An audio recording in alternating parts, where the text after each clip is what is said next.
Alors, bonjour Arnaud. Bonjour Eric. Donc, on se retrouve un an après notre première interview qu'on avait faite par rapport au court-métrage Amy, qui avait été tourné à Montargis. Alors déjà, pourquoi ce titre Amy? Peux-tu nous le rappeler? Et je vais commencer par Tom avant de venir à Amy. C'est l'histoire de Tom en fait qui est en train de quitter Amy et de s'embrouiller au téléphone avec elle jusqu'au moment où l'appel se coupe et du coup Tom essaye de rappeler Amy par tous les moyens. Et voilà, donc c'est Amy en fait, c'est la copine de Tom qui essaie de faire en sorte qu'il ne parte pas. Mais c'est plus compliqué que ça. Depuis la dernière fois, c'est passé pas mal de choses. Donc aujourd'hui, on est à 46 sélections. On a fait 5 continents. Il n'y a que l'Afrique que j'ai pas encore. Je pense que je vais juste encore envoyer à quelques festivals africains histoire de faire de cocher tous les trucs. Ça a fait 21 pays. C'est l'Angleterre qui a fait le plus de sélections avec 7 sélections d'Angleterre. D'ailleurs, j'ai eu plus de sélections à Londres qu'en France. C'est terrible. J'ai fait que 4 sélections en France. Et voilà, et donc ça a eu 5 prix, dont 2 grands prix, donc 2 meilleurs films, en Argentine et à Moscou, dans un festival de court-métrage de moins de 3 minutes. Et il y a eu 2 prix du meilleur réalisateur en Italie et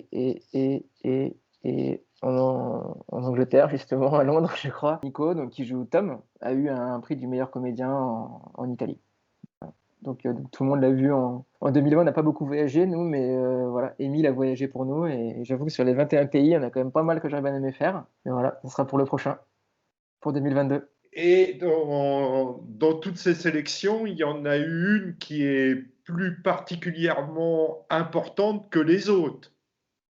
Ouais, il y a eu le festival Interfilm de Berlin, qu'on appelle un catégorie A. C'est les festivals les plus cotés au niveau mondiaux, enfin, en tout cas recensés en tant que tel par le CNC en France. Et si on en fait une, on est inscrit sur Unifrance, qui est la grande bible et annuaire de scénario en France. On est directement sur IMDb aussi, c'est rigolo. Et ce qui est dommage, c'est que si on en fait deux, on devient pensionnaire sociétaire SACD, donc pour pouvoir avoir les salles, les accès aux trucs et tout, et pas de bol, j'en ai fait qu'un.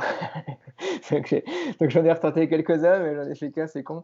Donc voilà, on est sur Unifrance, mais on n'est pas encore à la SACD. C'est vrai que c'est dommage parce que ça ouvre pas mal de portes. Pas de chance. Ce sera pour le prochain. On en fera deux. Et surtout qu'en plus, je savais pas, mais il y a des festivals. Si tu fais tel truc dans tel pays, eh ben en fait, tu peux pas participer à un autre parce que l'autre, il veut que tu sois le premier festival dans ce pays. Ah, je fais, ah merde, bah, je savais pas. Et en fait, il y a plein de trucs à savoir. C'est un bordel sans nom et ça coûte très très cher d'envoyer son film en sélection. Et ouais, en fait, ça se trouve, je me suis fait avoir sur un truc comme ça, quoi. Bon, tant pis. Mais bon, c'est quand même une chouette petite carrière pour un court-métrage de 3 minutes tourné en une nuit, donc c'est quand même assez cool. Alors justement, quels sont les objectifs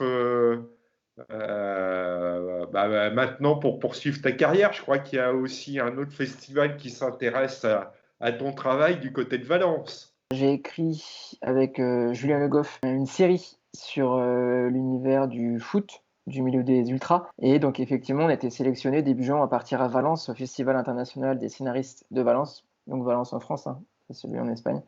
C'est assez cool parce que c'est vraiment le festival des scénaristes en France.